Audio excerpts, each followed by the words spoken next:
تو میں نے مولانا سے عرض کی, میں نے کہا مولانا ایک پاکستانی نوجوان یا میری عمر کا کوئی بھی ایک آدمی, میری عمر اس وقت 30 یا 31 سال میری عمر تھی, شہرت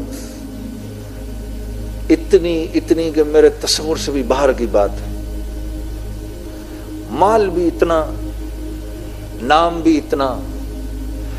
میں نے کہا جس شہرت, نام, دولت کا میری عمر کا ایک نوجوان, ایک پاکستانی نوجوان سوچ بھی نہیں سکتا, مولانا وہ سب میرے پاس ہے, لیکن میں اندر سے بالکل خالی ہوں, ایک پریشان سا انسان ہوں. اور یہ بات میں نے مولانا سے ایسے بولی کہ یہ بات, اس بات کا میں نے ذکر کبھی کسی کے سامنے پہلے نہیں کیا, کسی کے سامنے نہیں کیا. اور اس کی وجہ یہ ہے کہ یہ جو شو بزنس کے جو ایکٹر اور گانے والے ہوتے ہیں نا, ان کی زندگی ایک جھوٹ ہوتی ہے.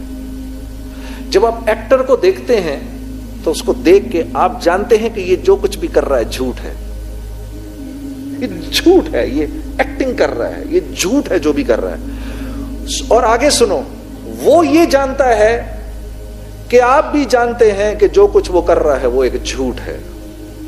وہ نہیں تھا بڑا مشہور comedian Charlie Chaplin, Charlie Chaplin کا نام سنا نا, بڑا مشہور کمیڈین تھا, ساری دنیا کو ہنساتا تھا. یہ ایسا کمیڈین تھا, اس کے پاس ایسا ملکہ تھا, منہ سے ایک لفظ بھی نہیں بولتا تھا, ساری دنیا اس کو دیکھ کر ہنستی تھی. وہ پتہ کیا کہتا تھا؟ وہ کہتا تھا میں اگر روتا ہوں تو بارش میں روتا ہوں تاکہ لوگوں کو میری آنکھوں سے نکلتے ہوئے آنسو دکھائی نہ دیں. میں روتا ہوں تو بارش میں روتا ہوں تاکہ دنیا کو میری آنکھوں سے نکلتے ہوئے آنسو دکھائی نہ دیں. تو وہ ساری چیز میرے اندر سے باہر آ گئی اور میں نے مولانا کو کہا میں ایک خالی آدمی ہوں, مجھے بتائیں میں کہاں جاؤں, میں کیا کروں؟ تو فرمانے لگے تجھے چوٹ اصل میں اس گھٹنے پر لگی ہے اور تو مرہم اس گھٹنے پر لگا رہا ہے. میں نے کہا حضرت کیا مطلب؟ فرمانے لگے دیکھو اللہ نے انسان کو دو چیزوں سے بنایا ہے, ایک جسم سے بنایا ہے اور ایک روح سے بنایا ہے. جسم کو کیونکہ مٹی سے بنایا ہے, اس کی تمام ضرورتوں کو مٹی میں رکھا ہے, اور روح اللہ کا امر ہے, آسمانوں سے آئی ہے, تو اس کی خوراک بھی آسمانوں پر ہے, زمین پر نہیں ہے. پھر فرمانے لگے اگر تم کو ایک سونے کے محل میں بند کر دوں اور 4 دن تک کھانا نہ دوں تو تم کیا کرو گے؟ میں نے کہا میں کہوں گا مولانا یہ سونے کا محل لے لو اور مجھے 2 روٹی کھلا دو. تو کہا تو نے بھی اپنی روح کے ساتھ یہی کیا ہے, اس کو سونے کے محل میں لپیٹ دیا ہے, مال و دولت میں لپیٹ دیا ہے, شہرت میں لپیٹ دیا ہے, اس کو چیزوں میں لپیٹ دیا ہے, جیسے آج سارے ہانگ کانگ والوں نے اپنی روح کو چیزوں میں لپیٹ دیا ہے. کبھی اپنی بلڈنگیں دکھاتے ہیں, کبھی اپنی گاڑیاں دکھاتے ہیں, کبھی ہمیں اپنے بندرگاہیں دکھاتے ہیں, کبھی یہ دکھاتے ہیں. میں بھی کہتا ہوں دکھا لو جو دکھانا ہے, میں نے بھی بہت ساری چیزیں لوگوں کو ایسے ہی دکھائی تھیں, اور جیسے میں اس وقت اندر سے خالی تھا, میں جانتا ہوں اس وقت تم سب بھی اندر سے خالی ہو. تو مجھے مولوی صاحب نے کہا تیرا یہ مسئلہ ہے, تیری روح بھوکی ہے. تو میں نے کہا روح کی غذا کیا ہے؟ فرمانے لگے روح کی غذا تو قرآن ہے, روح اوپر سے آئی, قرآن بھی اوپر سے آیا, اس کو قرآن سنا, قرآن کے نغمے بھی تو سنا کبھی, یہ جھوٹے گانے جو تو سناتا ہے, کبھی اس کو محمد صلی اللہ علیہ وسلم کی زندگی بھی تو دکھا, ہاں, تاکہ اس کو تھوڑا سکون ملے. تیرا تو یہ سب سے بڑا مسئلہ ہے, تیری تو روح بھوکی ہے. تو میں نے کہا مولانا موسیقی روح کی غذا ہے, ایسا ہی ہے نا؟ کیوں بھائی؟ نہیں ایسا ہی ہے, ایسا ہی ہے نا جی. کہہ دو ایک بار, میرا بھی دل خوش ہو جائے, کہہ دو سارے. پھر مولانا نے یہ قرآن کی آیت پڑھی, کہا نہیں یہ موسیقی روح کی غذا نہیں ہے, الا بذکر اللہ تطمئن القلوب. یہ مولوی صاحب سے پھر میں نے آیت پہلی بار سنی, کہا نہیں اللہ سے دوستی، اللہ کا ذکر روح کی غذا ہے، اس کو یہ کھلاؤ.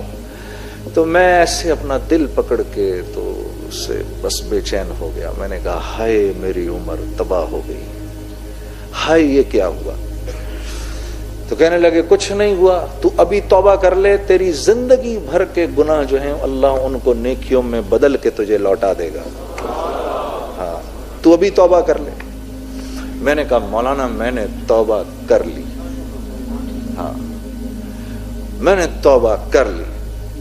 اب اس توبہ کو پورے کرتے کرتے مجھے 5 سال لگے، لیکن سے روزے نہیں چھوڑے. سٹیج پہ گاتا تھا، 15,000 آدمی سٹیج پر مجھے دیکھ رہا ہوتا تھا. وہاں سے سیدھا نیچے اترتا تھا، سیدھا مسجد. وہاں جا کر ساتھی انتظار کر رہے ہوتے تھے، شلوار قمیض ان کے پاس ہوتا تھا. جاتا تھا، نہاتا تھا، وضو کرتا تھا، استغفار کے 2 نفل پڑھتا تھا، شلوار قمیض پہنا، جدھر جماعت کا رخ ادھر نکل گیا. تو وہ میں نے 3 دن نہیں چھوڑے. پھر میں نے گشتیں نہیں چھوڑی.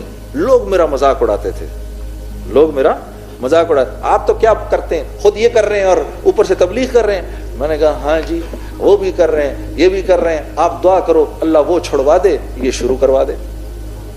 ہاں جی. پھر ایک دن ایک ساتھی سے میں نے کہا یہ تو مجھے اب بہت شرمندگی ہوتی ہے، میرے سے نہیں جایا جاتا تبلیغ پر، مجھے لوگ تانے دیتے ہیں. کہنے لگے نہیں نہیں نہیں نہیں ایسا نہ کرنا. پھر کہنے لگے دیکھو یہ پانی کا گندا گلاس ہے نا، اس میں صاف پانی ڈالتے رہو ڈالتے رہو ڈالتے رہو، یہ سارا گندا پانی باہر آ جائے گا. میں نے کہا ہاں یہ بات تو صحیح ہے تمہاری. پھر کہنے لگے اتنا صاف آ جائے گا، ابھی اس گندے پانی کو کوئی پی نہیں سکتا، پھر وہ صاف پانی لوگ پی جائیں گے. تو یہ صاف پانی ڈالتا رہے، بیچ میں ڈالتا رہے ڈالتا رہے. میرے دوستو ان تمام چیزوں کے باوجود میں اس تبلیغ میں جڑا رہا. اس دعوت کے کام نے پھر مجھے ایسے ایسے اللہ والوں سے ملوایا. مولانا سے تو پھر اللہ نے ایک روحانی تعلق بنا دیا. آج دن تک اللہ کے فضل سے وہ تعلق اللہ نے اپنے فضل سے رکھا ہے. اور پھر اللہ نے ایسے اچھے اچھے دوست ملوا دیے.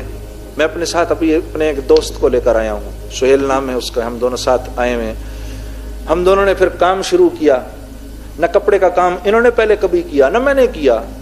شلوار قمیض کبھی نہیں بنوائے ہم دونوں نے، لیکن ہم دونوں تبلیغ میں ایک ساتھ لگ گئے، ایک ساتھ لگے. اس نے بھی اپنی اس زندگی کو چھوڑا، میں نے بھی اپنی اس زندگی کو چھوڑا. اللہ نے ہمارا ہاتھ پکڑ لیا. آج اللہ رب العزت کے فضل و کرم سے دنیا جہان کے اندر ہماری بنائی ہوئی چیزیں جاتی ہیں اور ہم دونوں ساری دنیا میں پھرتے ہیں، پیچھے اللہ ہمارے کام خود چلاتے ہیں. پھر اللہ نے ایسا ہاتھ پکڑا میرے دوستو. ہاں تو یہ ایک دفعہ جیسے اللہ کے نبی صلی اللہ علیہ وسلم کے ارشاد کے مطابق آپ نے فرمایا اللہ کے لیے جس چیز کو چھوڑو گے اللہ تمہیں اس سے بہتر عطا کریں گے. ہاں